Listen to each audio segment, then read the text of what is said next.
நண்பர்கள்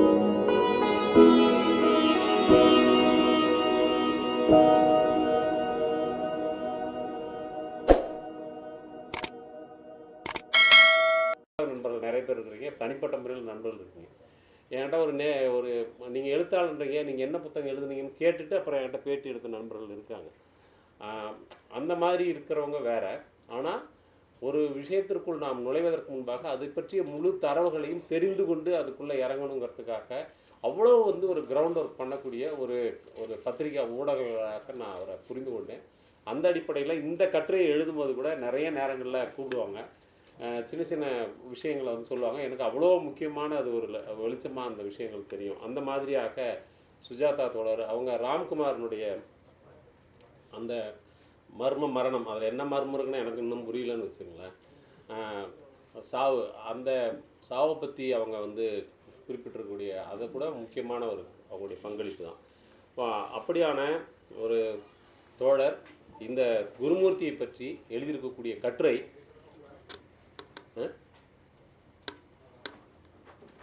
குருமூர்த்தியை பற்றிய இந்த கட்டுரை என்பது மிக மிக ஒரு என்ன சொல்கிறது, ஒரு பானை சோற்றுக்கு ஒரு சோறு பதம் அப்படின்னு சொல்லுவாங்க. ஆனால் நம்ம தப்பித்தவரி கூட இப்படி உதாரணத்துக்காக கூட குருமூர்த்தியெல்லாம் சோறுன்னு சொல்லிடக்கூடாது.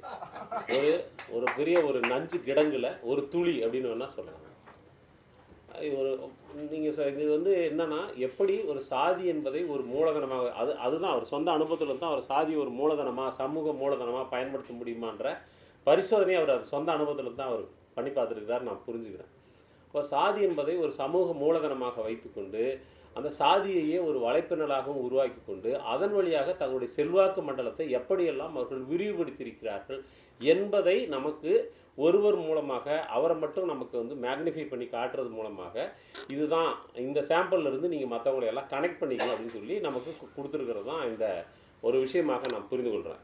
அப்போது இவங்க சுஜாதா இந்த கட்டுரையை எழுதுனதுங்கிறது ஏஎஸ் பன்னீர்செல்வம் சொன்ன மாதிரி வெறும் தரவுலாகவும் இல்லாமல் அல்லது வெறும் ஒரு வாய்மொழி தரவுகளை சேகரித்த விஷயமாகவும் இல்லாமல் எனக்கு என்னவோ கொஞ்சத்தில் பார்த்திங்கன்னா குருமூர்த்தின்னு ஒருத்தன் பிறக்காமல் இருந்தால் கூட இது நம்ம குருமூர்த்தின்னு ஒரு பயங்கர வில்லன் இருந்தான்னு அப்படி தான் புரிஞ்சுக்கணும். அந்த மாதிரி ஒரு ஃபிக்ஷன் லெவலுக்கு இது இருக்குது. அவ்வளோ திகில் திருப்பங்கள், சதி வேலைகள், நம்பிக்கை துரோகங்கள், ஆட்சி கவிழ்ப்பு எல்லாமே இருக்குது. கனம் கோட்டார் அவர்கள் இதுக்கெல்லாம் என்ன தண்டனைன்னு கண்டுபிடிச்சி கொடுத்தீங்கன்னா நிச்சயமாக ஆயுட்காலம் முழுவதும் நம்ம குருமூர்த்தியை உள்ளே வைக்கிற அளவுக்கு மிகப்பெரிய சமூக குற்றங்களை செஞ்சுருக்காப்புல. கொஞ்ச நஞ்ச குற்றங்கள் கிடையாது, அவ்வளவு குற்றங்களை செய்துவிட்டு இன்னமும் அவருடைய கல்யாணம் நடக்குது. அந்த கல்யாணத்துக்கு நாட்டில் இருக்கக்கூடிய பெரிய ஆள்புறம் வர்றான் அவங்க மக கல்யாணத்துக்குன்னு நினைக்கிறேன். வந்த பிறகு அதில் ஒரு ஃபோட்டோ கூட எடுக்கலை. அதுதான் ரொம்ப நம்மலாம் முன்னாடிலாம் ஃபோட்டோ எடுத்தால் ஆயுசு குறையுனாங்க. இப்போலாம் ஃபோட்டோ எடுக்கலனா தான் ஆயுசு குறைஞ்சிடும். அப்படி ஒரு ஃபோட்டோ, அப்புறம் அதுக்கு ஒரு செல்ஃபி, இத்தனையும் எடுத்து செத்துக்கிட்டு இருக்கோம். நம்ம அங்கே பார்த்தீங்கன்னா இந்தியாவினுடைய பாதுகாப்புத்துறை அமைச்சகத்தினுடைய தேசிய ஆலோசகர்லேருந்து எல்லாருமே வராங்க, ஒரு ஃபோட்டோ கூட கிடையாது. ஏன் அப்படின்னா எல்லாமே வந்தாங்கங்கிற செய்தி வெளியில் கசியணும், ஆனால் அதுக்கான ப்ரூஃப் எதுவும் உங்கள்கிட்ட இருக்கக்கூடாது. இந்த மாதிரியாக ஒரு ரொம்ப நேர்த்தியாக தன்னுடைய பள்ளி காலத்திலிருந்தே அவர் தொடர்ந்து எல்லாவற்றையும் வடிவமைச்சிருக்கிறாரு. இதை நீங்கள் ரொம்ப பெரிய புத்திசாலித்தனம்லாம் நினச்சக்கூடாது. இந்த மாதிரி களவாணித்தனம் இதெல்லாம் தான் நம்ம சாமர்த்தியம், சாணக்கியம், ராஜதந்திரம் அப்படின்லாம் நம்ம இங்கே பொது புத்தியில் நமக்கு திரும்ப திரும்ப வேற ஒன்றாக நமக்கு சித்தரித்து காட்டப்படுது. அப்படிலாம் கிடையவே கிடையாது. இவருடைய முதல் தொடக்கமே எப்படின்னு பார்த்தீங்கன்னா, இவர் ஆடிட்டர் முடிக்கிறாரு, மற்ற எல்லாரும் பேரையும் ஞாபகம் வச்சுருக்கிறாருங்க, எல்லாரும் பேரையும் ஞாபகம் வச்சுருக்கிறாரு. இவருக்கு முத இவர் ஆடிட் படிக்கணும்னு சொல்லி ஒருத்தர் சொல்கிறாருல்ல, அவர் பேர் மட்டும் இப்போ குறைக்க ஞாபகம் இல்லை அவருக்கு. அவங்ககிட்ட சொல்லியிருக்கிறாரு, எனக்கு அவர் பேர் மறந்து போச்சுன்னு சொல்கிறார். மீதி எல்லாரும் பேரும் ஞாபகம் இருக்குது. அதுக்கு பிறகு இவரை கௌரி காந்தன் ஒருத்தர் வேலைக்கு சேர்த்துறாரு. கொஞ்ச நாள்லேயே அங்கே தான் முதல்ல கோடாலி அங்கே தான் போட்டிருக்கிறாரு. கொஞ்ச நாள்லேயே அங்கேருந்து பிரிகிறார். அப்புறம் பிரிஞ்சு அவர்கிட்ட இருந்த டிவிஎஸ் குரூப்பு அக்கௌண்ட்டெல்லாம் இவர் தூக்குறாரு.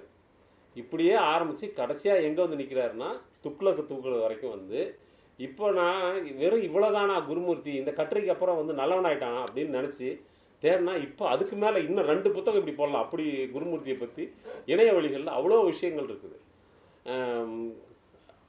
கேரளாவில் இருக்கக்கூடிய ஒரு மருத்துவக் கல்லூரி, சங்கரமடம் 3 மருத்துவக் கல்லூரிகள் நடத்திட்டு இருக்குது. அது எதனாலும் தெரியல, இந்த மடத்தில் இருக்கிறவங்கலாம் மெடிக்கல் காலேஜ் நடத்துகிறாங்க. அது இந்த பக்கம் போனால் வந்து ஆதிபராசக்தியும் மெடிக்கல் காலேஜ் நடத்துகிறாங்க, அமிர்தானந்த மையம் மெடிக்கல் காலேஜ் நடத்துகிறாங்க. இவங்கெல்லாம் ஏன் வந்து நடத்துகிறாங்கன்னு தெரியல. சங்கரமடம் 3 கல்லூரி நடத்திக்கிட்டு இருக்கு. அந்த 3 கல்லூரியில் கேரளாவில் ஒரு கல்லூரி இருக்குது. கோவிட் பீரியடில் சார்ட்டர்டு ஃப்ளைட்டு அமர்த்தி போய் அங்கே ஒரு அந்த மெடிக்கல் காலேஜை, மடத்துக்கு சொந்தமான மெடிக்கல் காலேஜை வேறு யாருக்கோ கணக்கு முடிச்சு கொடுக்குறதுக்கு, வேறு யாருக்கும் இல்லை. இப்போது நம்ம இவர் இருக்காருல்ல, ஏசி சண்முகம்னு ஒருத்தருக்காருல்ல, ரொம்ப அப்பாவி ஒருத்தர் வந்து, அவர் அந்த துரும்பளவு கூட பழிபாவம் செய்யாத மோடியை கண்டுபிடித்திருக்கக்கூடிய ஏசி சண்முகத்துக்கு வியாபாரம் முடிச்சு கொடுக்கறதுக்காக சார்ட்டர்டு ஃப்ளைட் அமர்த்தி இந்த கொரோனா காலத்தில் போய் அங்கே கேரளாவில் வேலை பார்த்துட்டு வந்துருக்கிறாரு. அங்கே இருக்கக்கூடிய ஒருத்தர் அவங்க சொல்கிறாங்க, சங்கரமடத்தில் பெரியவால் அமர்த்தப்பட்ட நான். அங்கே எல்லாருமே பெரியவா தான், சின்னவளாக யாருமே கிடையாது. எல்லாருமே செத்து போயிட்டாங்கன்னா கூட பால பெரியவா தான், பால பெரியவா தான் அங்கே இருப்பாங்க. அந்த மாதிரி ஒரு பெரியவால் அமர்த்தப்பட்ட என்ன வந்து இப்படி குருமூர்த்தி பழி பாடுறாரு, சதி செய்கிறாரு அப்படின்னு சொல்லக்கூடிய அளவுக்கு கடைசி வரைக்கும் எல்லாத்தையும் லவுட்டுறதே ஒரு வேலையாக வந்து அப்போ இருந்து இது பார்த்துக்கிட்டு இருக்காப்புல. அப்போ கௌரிகாந்தன் ஏஜென்சி தொடங்கி துக்ளக் மகன் சோவுடைய மகன் கூட கமிட் ஆகாமல் தான் இருக்கார். துக்ளக் இந்த நேரத்தில் குருமூர்த்தியால் வழிநடத்தப்பட்டால் தான் சரியாக இருக்கும் என்று அவங்களே செட் பண்ணி, இப்போ அப்படி ஒரு ஆள் இருக்கார்ல, தமிழ்நாட்டில் ஒரு முக்கியமான ஒரு எழுத்தாளர் இருக்கார். அவருக்கு வந்து ஒருத்தர் கடிதம் எழுதுவார். அந்த கடிதம் எழுதுகிற வாசகர் எங்கே இருக்கிறாருன்னு யாருக்குமே தெரியாது. அவர் கடிதம் எழுதுவார். எனக்கு அன்புள்ள எனக்கு இப்படி ஒரு சந்தேகம் இருக்கிறது எழுதுவார். அந்த கேள்வி ஒரு வரி தான் இருக்கும். அதுக்கு ஒரு 4 பேர் நோட்டில் வந்து பதில் எழுதுவார். அந்த மாதிரி வந்து இந்த குருமூர்த்தி இருந்தால்தான் துக்ளக் பத்திரிகை சரியாக இருக்கும் அப்படின்னு சொல்லி யாரோ ஒருவர் வந்து அனாமதயமாக கடிதம் எழுதி அதுக்கான ஒரு வற்புறுத்தல் வந்து அதன் பேரில் அந்த துக்ளக்கு இவர் ஆசிரியராகிறார். இப்படித்தான் வந்து இவங்க எல்லா இடங்கள்லையுமே நடந்துருக்கிறாரு அப்படிங்கிறதும் ஒட்டுமொத்தமாக இவருடைய இந்த புத்தகத்திலிருந்து நான் புரிஞ்சுக்கிறது, இந்த கட்டுரையிலிருந்து நான் பார்த்துருக்கேன்னா, அவருடைய கேரக்டர் என்னவாக இருந்திருக்கு, அவருடைய நடத்தைகள் என்னவாக இருந்திருக்கு, அவருடைய முடிவுகள் எப்படி இருந்திருக்குன்னு சொல்லி சொன்னால், ஒரு உறவாடி கெடுக்கிறது, நம்பிக்கை துரோகம், பகை மூட்டுறது, அப்புறம் பிளவுபடுத்துவது, நிதி முறைகேடுகளுக்கு ஒத்தாசையாக இருக்கிறது. அந்த நிதி முறைகேடுகளை அது ஒரு விஷயத்தை மட்டும் உங்களுக்கு சொன்னால் புரியும்னு நினைக்கிறேன். மற்றதை நீங்கள் புத்தகத்தில் படிச்சிங்க, எல்லாமே வெள்ளித்திரையில் தான் பார்க்கணும். இங்கேயே வந்து மோடியே 10 வருஷம் ஆண்டுட்டு ட்ரெய்லர் தான் காட்டணும்னு சொல்லும்போது நான் 15 நிமிஷத்தில் வந்து மொத்தத்தையும் காட்ட முடியாது.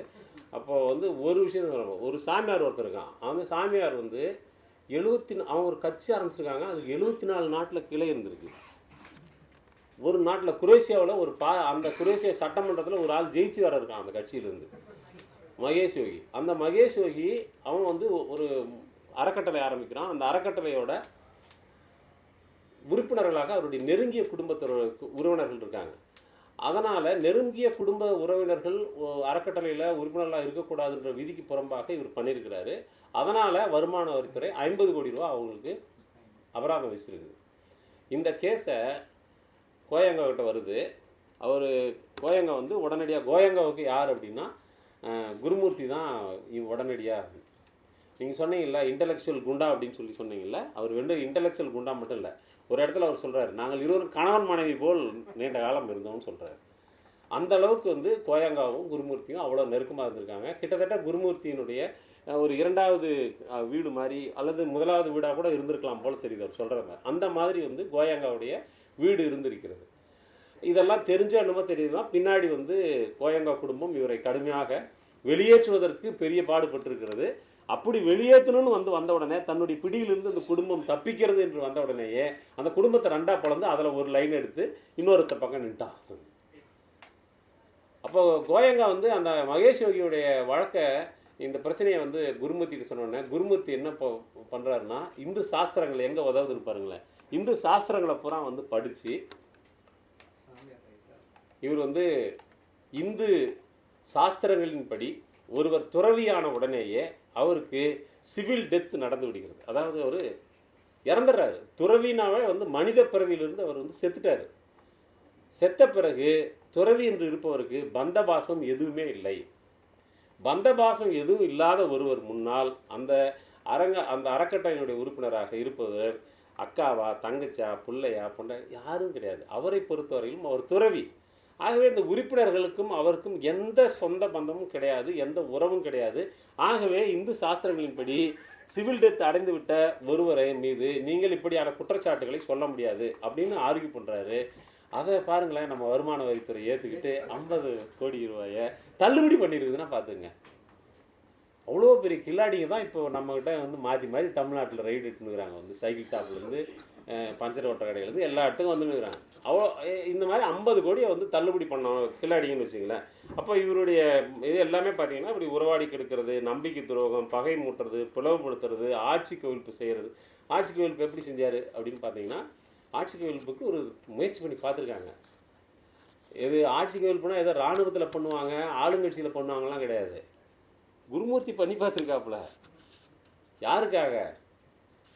குருமூர்த்தி கோயங்கோவுக்கு பெரிய நெருக்கடி இருக்குது. அந்த நெருக்கடியில் ஒரு கட்டத்தில் அவர் சொல்கிறாரு, நம்ம நிறுவனம் இன்னொரு 3 மாதத்தை கூட தாங்காது போல அப்படின்னு சொல்லி சொல்கிறாரு. நம்மளுடைய நிறுவனம் இதே நிலையில் போனால் 3 மாதத்திற்கு மேல் தாக்கு பிடிக்க முடியாதுன்னு சொல்கிறாரு. அப்போ கோயங்க சொல்கிறாரு, ஒன்றும் கவலைப்படாத, ஒரு 3 மாதத்தில் மார்ச் மாதத்தில் நல்ல விஷயம் நடக்கும் அப்படின்னு சொல்லி சொல்கிறாரு. அதுக்கு இது வந்து முதல்ல எமர்ஜென்சி பீரியடில் நம்மளாம் நினச்சிக்கிட்டு இருக்கிறோம், இந்திரா காந்தி வந்து எமர்ஜென்சி எதிராக மக்கள் கிளர்ந்தெழுந்து போராட்டம், ஜனநாயகத்தை மீட்பதற்காக போராட்டம் நடந்துகிட்டு இருக்குது, அதனால் அதுக்கு பணிந்து வேறு வழி இல்லாமல் அவர் எமர்ஜென்சியை வித்ட்ரா பண்ணாங்கன்னு குருமூர்த்தி ஒரு புதுசாக சொல்கிறார். என்னன்னா, கோயங்காவனுடைய நிறுவனத்தை காப்பாற்றுவதற்கு வேறு வழியே இல்லாமல் அது 3 மாதம் மட்டுமே தாக்கு பிடிக்கக்கூடிய நிலையில் வேறு ஏதாவது செய்ய வேண்டிய கட்டாயத்தில் இருந்த கோயங்கோ அவர்கிட்ட சொல்கிறாரு, 3 மாதத்தில் நல்லது நடக்கணும். 3 மாதத்தில் என்ன நல்லது நடக்குதுன்னா, அப்போ கோயங்க சொல்கிறாரு, குரு ஒன்றும் கவலைப்படாத, டெல்லி அரசியல்வாதிகள் ஜோதிடக்காரர்களிடம் மாட்டிக்கொண்டிருக்கிறார்கள் அப்படின்னு சொல்கிறாரு. டெல்லியை உண்மையில் ஜோசியக்காரங்க தான் ஆண்டுகிட்டு இருக்கிறாங்கன்னு சொல்லி சொல்கிறாரு. அப்போ என்னன்னா, இந்திரா காந்தி வழக்கமாக ஜோசியம் கேட்குற ஒரு ஆளுகிட்ட இவங்க சொல்லி கொடுத்துருப்பாங்க போல, சொல்லி கொடுத்துருப்பாங்க போல. அதுக்குள்ளே அப்படி தான் படித்தா அப்படி தான் ஒரு மீனிங் வருது. அப்போ அவர் என்ன சொல்கிறாருன்னா, இந்திரா காந்தி போய் ஜோசியம் கேட்குறாங்க, இப்போ தேர்தல் நடத்தினா எப்படி இருக்குன்னு, அமோகமாக ஜெயிப்பீங்கன்னு சொல்லியிருக்கிறாங்க. அந்த ஜோசியக்காரன் சொன்னதை நம்பி தான் அந்த அம்மா வந்து எமர்ஜென்சியை வித்ட்ரா பண்ணிக்கிட்டு அறிவித்தாங்க அப்படின்னு சொல்லி கோயங்காவும் குருமூர்த்தி 2 பேரும் பேசி கொண்டதாக இதில் அவர் பதிவு பண்ணியிருக்கிறாரு. எலெக்ஷன் டிக்ளேர் பண்ணுறாங்க, தோற்று போகிறாங்க. இதுதான் வந்து எமர்ஜென்சி டிக்ளேர். இது அப்போது. அதற்கு பிறகு ராகுல் காந்தி அதுக்கு இடையில் விபி சிங்குக்கு வந்து டேர்ம்ஸ் டிக்டேட் பண்ண அப்படின்னு ஒரு இடத்துல சொல்கிறார். விபி சிங்குக்கு நீங்கள் கூட்டணிக்குள் வருவது பற்றி ராஜீவ்காந்தி எதிர்ப்பு மேடைக்கு தலைமை வகிக்க வேண்டும் என்ற எங்களுடைய வேண்டுகோளை நீங்கள் ஏற்றுக்கொள்வதற்கு உங்களுக்கு அதிகபட்சம் இவ்வளோ நேரம் தான், இதுக்குள்ளே நீங்கள் முடிவு சொல்லியாக வேண்டும் என்று விபி சிங்குக்கு நான் வந்து கெடு விதித்தேன் அப்படின்னு சொல்லி ஒரு வார்த்தையை வந்து சொல்கிறாப்புல. அம்மா கொழுப்பு, யாருக்கு வேணாலும் நான் வந்து கெடு விதிப்பேன், நான் நினச்சேன்னா யார் வேணாலும் ஆட்டி வைப்பேன், நான் வந்து ஒரு கிங் மேக்கர் அப்படின்னு சொல்லக்கூடிய அந்த ஒரு ஒரு அவ்வளோ ஒரு எகத்தான்.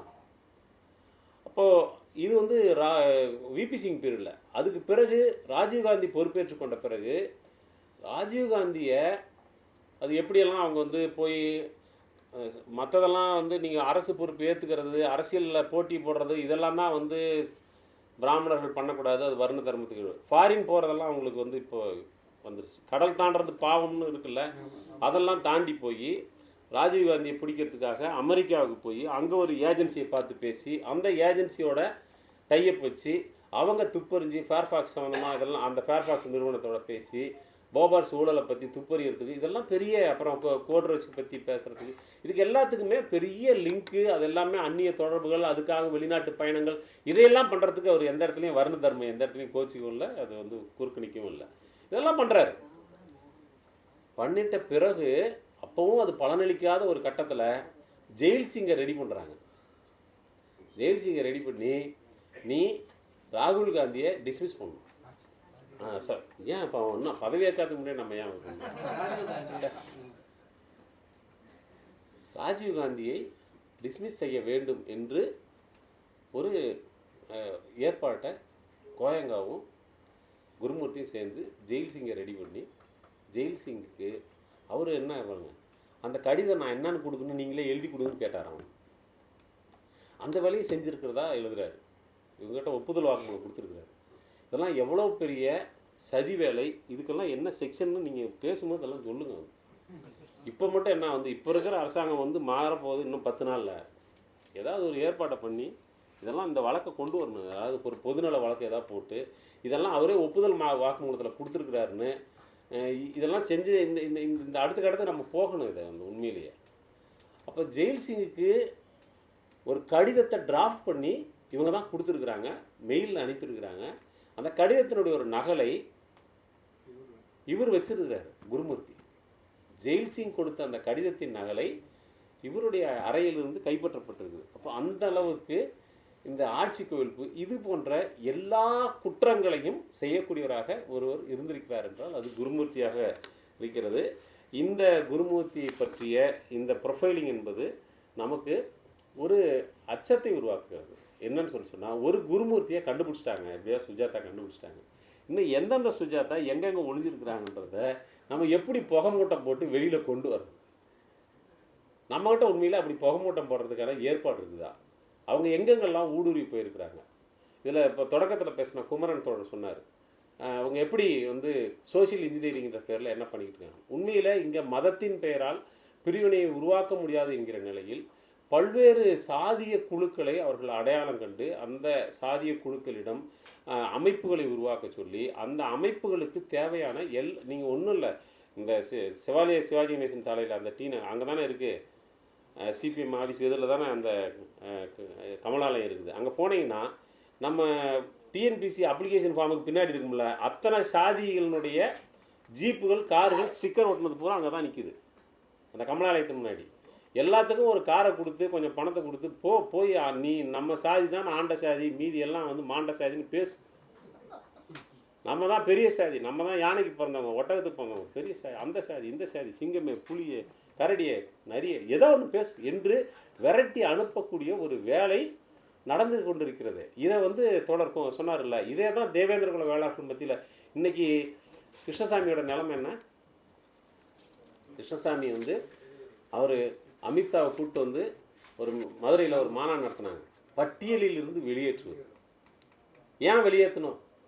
சாதிய சமூகத்தினுடைய கொடூரங்கள் அனைத்தையும் தலித்துகளாக இருந்து தாங்க முடியாத கட்டத்தில் அதை எதிர்த்து போராடுகிற இடத்துக்கு போவதற்கு பதிலாக பட்டியலிலிருந்து எங்களை வெளியேற்றிவிட்டால் எங்களை எல்லாரும் கோபாலகிருஷ்ணன் என்று கூப்பிடுவார்கள் என்று அன்றைக்கு அவங்க வச்ச வாதம் இருக்குல்ல, இதை எதிர்த்து கேள்வி கேட்டபோது உங்கள் பொங்க சோறு வேணாம், உங்கள் பூசையை வேணான்னு சொல்லி சொன்னாங்க.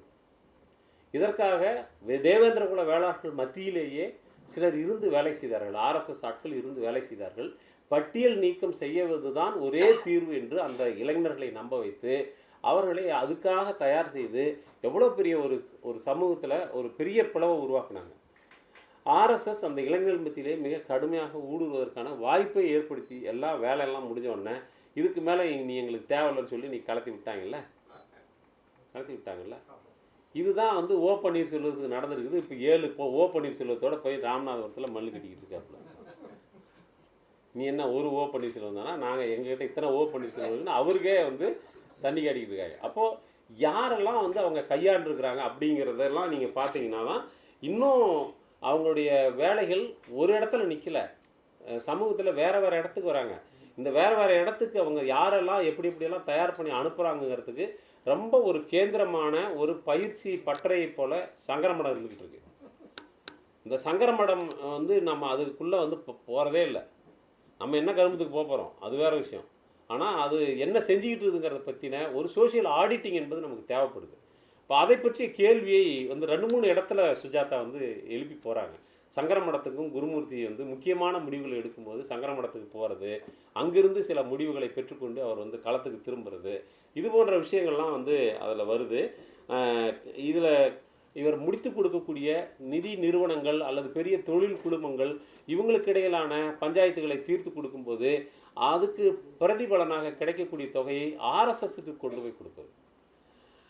தொழில் குழுமங்கள் அல்லது இங்கே இருக்கக்கூடிய வணிக நிறுவனங்களுக்கு தேவைப்படக்கூடிய விஷயங்களை ஆர்எஸ்எஸ் மூலமாக செய்து கொடுப்பது, ஆர்எஸ்எஸ்க்கு தேவையான பல்வேறு விதமான நிதி தேவை உள்ளிட்ட அல்லது அவங்களுடைய அமைப்பை வளர்ச்சி கொண்டு போவதற்கு தேவையான எல்லாவற்றையும் தொழில் முதலாளிகளிடம் வந்து பெற்றுக்கொள்வது. இந்த ஏற்பாட்டினுடைய நீட்சி தான் இந்த தேர்தல் பத்திரம். குருமூர்த்தி தான் அந்த ஃபார்முலாவுக்கான நீங்கள் பேஸை உருவாக்குறது பார்த்தீங்கன்னா குருமூர்த்தி தான். உனக்கு நான் ஒன்று செஞ்சு கொடுப்பேன், அதுக்கு பதிலாக எனக்கு தேவையானதை என் அமைப்புக்கு செஞ்சு கொடுங்க. அதை தான் இப்போது இவங்க தேர்தல் பத்திரம் மூலமாக செஞ்சுருக்கிறாங்கன்னு நான் நினைக்கிறேன். வந்து இப்போ இதனுடைய இன்னொரு விரிவாக்கத்தில் தான் இப்போ அரவிந்த் கெஜ்ரிவால் சொல்கிறாரு, எல்லாரும் சொல்கிறாங்க மோடி வந்து அதானிக்கு பினாமின்னு. கிடையவே கிடையாது, அதானி தான் மோடிக்கு பினாமி அப்படின்னு சொல்கிறாங்க. அதுதான் இப்போ ஒரு சட்டமன்றத்தில் பேசினார்ல. அப்போ அந்த மாதிரி வந்து இவங்க ஒரு தொழில் முதலாளிகளை கைக்குள் வைத்துக்கொண்டு அல்லது அவர்களே பினாமியாக வைத்துக்கொண்டு வளர்வதற்கான ஒரு அடித்தளம் என்பது இவர்கிட்ட தான் வந்திருக்குது அப்படிங்கிறத புரிஞ்சிக்க முடியுது. பிறகு இந்த குருமூர்த்தியினுடைய செயல்பாடுகளில் நம்ம முக்கியமாக பேச வேண்டியது அவருடைய பொருளாதார கொள்கைகள் சம்பந்தமாக. அதைத்தான் தோழர்கள் முன்னாடி குறிப்பிட்டாங்க. அதை பொறுத்த வரைக்கும் அவர் வந்து அந்த வர்ணாசிரம அடிப்படையிலான இதுதான். அப்படி பார்த்தா இன்றைக்கி வந்திருக்கக்கூடிய விஸ்வகர்மா யோஜனா அப்படிங்கிறது ஒருவேளை அதுக்கு இவர் ஒரு இப்போ சமீபமாக ஏதாவது பேட்டி எடுத்திங்கன்னா அதை அவர் என்னுடைய பிரைன் சைடு தான் என்று அவர் கிளைம் பண்ணுவதற்கான வாய்ப்பு இருக்கிறது. அந்த தெங்காடியினுடைய கருத்தோடு மிக ஒத்துப்போகிறது. அந்த 18 தொழில்களை சார்ந்த குலத்தொழில்களை சார்ந்த குடும்பங்களைச் சேர்ந்த 18 வயது நிரம்பியவர்கள் அதே குலத்தொழிலை செய்வதற்கு பயிற்சியும் கடனுதவியும் தருவதாக சொல்லக்கூடிய அந்த ஏற்பாடு கூட இவருடைய கொள்கையாக இருக்கலாம். இப்போ நம்ம பேச வேண்டியது, குருமூர்த்தி பற்றி பேச வேண்டியது, பண மதிப்பிழப்பு என்ற ஒரு நாசகர கொள்கை என்னுடைய பங்களிப்பு தான் என்று அவர் வந்து மிக தைரியமாக சொல்ல முடியுது. இத்தனை 100 பேரை கொன்ன பிறகு, இவ்வளவு பெரிய தொழில் நசிவுகளை உருவாக்கிய பிறகு, நீங்கள் இந்த இவர் பரகலா பிரபாகர் எழுதின அந்த புத்தகம் புதிய இந்த கோணல் மரம் அப்படிங்கிற அந்த புத்தகத்தில் அவர் சொல்கிறார், இந்த பண மதிப்பிழப்பு முடிந்த பிறகு அதுக்கு அடுத்த காலகட்டத்தில் எவ்வளவு வேலையின்மை பெருகியது அப்படிங்கிறதும், புதிய இவர்கள் பெற்று போட்ட புதிய இந்தியாக்கள் நிறைய இருக்குல்ல, அத்தனை இந்தியாக்களும் முடிந்த பிறகும் உலகின் பட்டினியில் இருப்பவர்கள், வறுமையில் இருப்பவர்கள் 7.5 கோடி பேரை இந்தியா கொண்டு போய் சேர்த்திருக்கிறது என்பதையும், அவ்வளோ பெரிய அழிவுகளை கொண்டு வருவதற்கு காரணமான இந்த பண மதிப்பிழப்பு என்பதை நான் தான் முன்வைத்தேன், என்னுடைய கருத்து தான் இது என்று இவ்வளவு அகங்காரமாக இப்போதும் சொல்ல முடிகிறது என்று சொன்னால், இவர்களுக்கு இருக்கக்கூடிய இந்த அரசியல் பாதுகாப்பு, இவர்களை யாரும் எதுவும் செய்துவிட மாட்டார்கள் அல்லது இவர்களுக்கு சட்ட ரீதியாக எந்த விதமான ஒரு பாதிப்பும் ஏற்படாது என்கிற அளவுக்கு அவர்கள் அரசியல் செல்வாக்குடன் இருப்பதன் காரணமாக தாங்கள் செய்த அட்டூழியங்களை எல்லாம் மிக சாமர்த்தியமாக செய்து முடித்த அல்லது மிகுந்த ராஜதந்திர நடவடிக்கையாக சாணக்கியம் என்று இவர்கள் புகழ்ந்து கொள்ளக்கூடிய வேலைகளாக இன்றைக்கு நம்மிடம் அவர்கள் பெருமையாக பேச முடிகிறது. அப்போ இந்த பொருளாதார தளத்தில் ஏற்பட்டிருக்கக்கூடிய அழிவுகள், ஜிஎஸ்டி ஆகட்டும் அல்லது தொழில் நசிவுகளாகட்டும், இவங்க பண்ணியிருக்கக்கூடிய பல்வேறு சீரழிவுகள், இதை எல்லாவற்றுக்கும் கூட அவரை குற்றவாளியாக நாம் பொறுப்பாக்க வேண்டியிருக்கிறது. அதையும் கூட இந்த புத்தகம் சொல்லியிருப்பதாக நான் கருதுகிறேன். இது போக இந்த புத்தகம் நமக்கு எழுப்பக்கூடிய கேள்வி என்பது, எப்படி இவர் வந்து ஒரு ஊடகவியலாளர் என்கிற போர்வையை பயன்படுத்தி கொண்டு ஒரு கருத்தியல் தளத்தில் எப்படி தான் நினைத்ததையெல்லாம் சமூகத்தினுடைய கவனத்திற்கு கொண்டு போய் அதை எப்படி ஒரு பேசுபொருளாக மாற்றினார். அதற்கு பின்னால் யாரோ ஒரு பார்ப்பன பனியா கும்பலினுடைய நலன் இருக்கிறது என்றதை தாண்டி அவர் எப்படி ஊடகங்களை அவர் வலுவாக தன்னுடைய விஷயங்களை கொண்டு போவதற்கான ஆயுதமாக அவர் பயன்படுத்தினார் என்பதை நாம் வந்து கவலையோடு பார்க்க வேண்டியிருக்குது. அதில் இப்போ வரைக்கும் அவர் மேலே வந்து பேசினா கிட்டத்தட்ட அந்த ராதாகிருஷ்ணன் பிள்ளை சொன்ன அந்த அதிகாரி சொன்ன மாதிரியே தான், குருமூர்த்தி எந்த வேலை செய்தாலும் அதற்கு பின்னால் நாட்டினுடைய நலன் மட்டுமே இருக்கும் என்று நம்பக்கூடியவர்கள் இருக்கிறார்கள். நம்ம அவங்கள தான் கவலையோடு பார்க்க வேண்டியது. குருமூர்த்திகள் எப்போதும் இருந்து கொண்டிருப்பார்கள், சில நேரங்கள் தப்பித்து கொண்டும் இருப்பார்கள். ஆனால் நாம் சொல்ல வேண்டியது, அவர் செய்வதெல்லாம் தேசத்தின் நலன் சார்ந்து தான் என்று இருக்கக்கூடிய அந்த ஒரு மூட நம்பிக்கையைத்தான் நாம் வந்து கட்டுடைக்க வேண்டியதாக இருக்கிறது என்று நான் புரிந்து கொள்கிறேன். அது இதுக்கு நம்ம ரொம்ப மெனக்கடவே தேவையில்லை. குருமூர்த்தி சொன்ன எல்லாமே நடைமுறையில் அபத்தமானவை என்று நிரூபிக்கப்பட்டிருக்கு. அது பண மதிப்பிழப்பு நடவடிக்கை ஆகட்டும், அல்லது அவர் பெரிதாக உரிமை கோரக்கூடிய ஜிஎஸ்டி ஆகட்டும், அல்லது இந்த திட்ட கமிஷனுக்கு பதிலாக நிதி ஆயோக் என்பதை நான் தான் முன்மொழிந்தேன் என்று சொல்வதாகட்டும், அல்லது அவர் ரிசர்வ் பேங்கினுடைய ஆலோசகராக இன்றைக்கு அவர் அதில் போய் உட்கார்ந்து கொண்டு அதில் பண்ணிட்டு இருக்கக்கூடிய அழிச்சாட்டியங்கள், இது எல்லாமே அவர் வந்து ஒரு எடுத்த எல்லா முயற்சிகளுமே தோல்விகரமானவை, இந்திய சமூகத்திற்கு பொருந்தாதவை, எதிர்மறையான பலன்களை உருவாக்கக்கூடியவை என்பதுக்கு போதுமான ஆதாரங்கள் இருக்கிறது. அது அல்லாமல் இவர் எந்த அளவுக்கு வதந்திகளை பரப்பக்கூடியவர் என்பதை பற்றி ஆல்ட் நியூஸ் என்கிற ஒரு தளம் இவர் பரப்பிய பொய் செய்திகள், இது மட்டுமே அம்பலப்படுத்தி ஒரு ஆர்டிகிள் போட்டிருந்தாங்க. அந்த அளவுக்கு பொய்களை துணிந்து பரப்பக்கூடியவர். ஆனால் என்ன பண்ணுவார்னா அதுலேயும் ஒரு சட்ட பாதுகா. இதுதான் அந்த குயுக்தின்றது. நம்மலாம் யுக்தியை பற்றியே பேசி நாசமாக போனவங்க. அவங்க குயுக்தியை பற்றி தான் அவர் அதுதான் அவருடைய. அவர் என்ன பண்ணுவார்னா குயுக்தியாக இது ஒரு வேளை உண்மையாக இருக்கும் பட்சத்தில் இந்த ஒரு வார்த்தையை முன்னாடி சேர்த்துட்டு அவருக்கு தோணின பொய்யெல்லாம் எழுதுறது.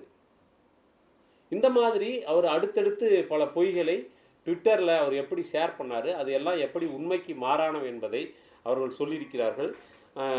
அது போக நீங்கள் ரஜினிகாந்தை பற்றி அவர் பரிந்துரை செய்தது இதெல்லாமே எவ்வளோ அபத்தம் இல்லை. அது நல்ல வேலையாக நமக்கெல்லாம் புரியுது, முன்னாடி ரஜினிகாந்துக்கு புரிஞ்சு பாருங்கள். அதுதான் ரொம்ப முக்கியமானது. அது ஏன்னா அது எதுவுமே புரியாமல் ரொம்ப வருஷமாக இருந்துச்சுல்ல, அந்த சப்ஜெக்டுக்கு புரிஞ்சுதுங்கிறது தான் ரொம்ப முக்கியமானது. அப்போது குருமூர்த்தியினுடைய எல்லா ஆலோசனைகளும் மக்களுக்கு எதிரானவை, இந்திய சமூகத்திற்கு பொருந்தாதவை அப்படிங்கிறது நமக்கு நல்லா தெரியும். இதில் குருமூர்த்தியோட சேர்ந்து அவர் பேசிய அந்த சுதேசி ஜாக்ரான் மஞ்ச் ஆகட்டும், அல்லது ஊழல் ஒழிப்பு என்கிற பெயரால் இந்த அண்ணா ஹசாரே என்று இன்னொரு சப்ஜெக்ட் விஷயமாகட்டும், இது எல்லாமே மிகுந்த அபத்தமானவை, நமக்கு நடைமுறை வாழ்க்கையில் நிராகரிக்கப்பட்டவை என்கிற ஒரு விஷயத்தை எல்லாம் இந்த புத்தகம் இணைத்து பார்ப்பதற்கு நம்மை தூண்டுகிறது. அந்த அளவிலே சுஜாதா அவர்களுடைய இந்த ப்ரொஃபைலிங் குருமூர்த்தி பற்றி என்னன்னா, நம்ம உழைப்பெல்லாம் இப்படி ஒரு மோசடிக்காரனை வெளியில் கொண்டு வரதுக்கு தான் நம்முடைய எல்லா ஆக்க சக்தியும் செலவழிக்க வேண்டியிருக்கிறது. ஆனால் இது ரொம்ப தேவையானது ஒன்று என்று தான் நினைக்கின்றேன். மக்களே போல் கைவர் என்று சொல்வதைப் போல இவர்கள் இருக்கிறார்கள், அவர்களை காட்ட வேண்டியிருக்கிறது, அதற்கான அவசியம் இருக்கிறது. இதை மிக ஒரு நேரடியாக எழுதப்பட்டதை போன்ற ஒரு உணர்வை கொடுக்கக்கூடிய வகையிலே தொடர் கோச்சடை அவர்கள் தமிழிலே மொழிபெயர்த்திருக்கிறார். அவருக்கும் என்னுடைய இந்த நேரத்தில்